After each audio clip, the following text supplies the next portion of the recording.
Primature, le chef du gouvernement Augustin Matata Ponyo Mapong a visité ce matin le port de Matadi. Quels sont les objectifs de cette descente? De précision avec notre envoyé spécial à Matadi, Guy Matundu. National, véritable porte d'entrée et de sortie de la République dans sa partie ouest. Ce port connaît un problème d'engorgement consécutif à la procédure de dédouanement de la loi fixant à 4 le service habilité à opérer au port. C'est justement pour faire respecter cet ordre opérationnel que le Premier ministre est descendu dans les installations portuaires. Cette démarche va non seulement désengorger le port, mais va diminuer la surtaxe qui empêche les opérateurs économiques d'effectuer rapidement l'évacuation de leurs marchandises. Le Premier ministre Augustin Matata a voulu tout savoir. Tous les ministres intervenant dans les processus de dédouanement au port ont accompagné le Premier ministre. Il s'agit du vice-premier ministre en charge du budget, du ministre de l'Intérieur, ses collègues de l'économie et du commerce, de l'industrie petite et moyennes entreprises, des transports et voies de communication et du ministre délégué aux finances. Le Premier ministre a également convoqué tous les patrons des régies financières, ainsi que les responsables de l'ex-ONATRA, du Fonds de promotion de l'industrie et de l'Office congolais du contrôle.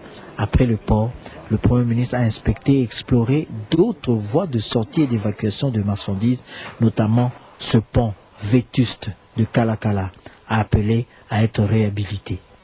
Et ici, nous sommes à Matadi, c'est la porte d'entrée du Congo. Il ne peut y avoir de croissance économique plus forte sans commerce avec le reste du monde. Et il ne peut y avoir de croissance économique plus forte lorsque le port de Matadi est l'un des plus chers au monde.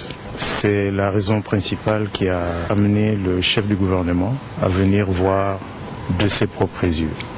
Et pas seulement voir, mais agir ici à Matadi pour prendre des décisions courageuses.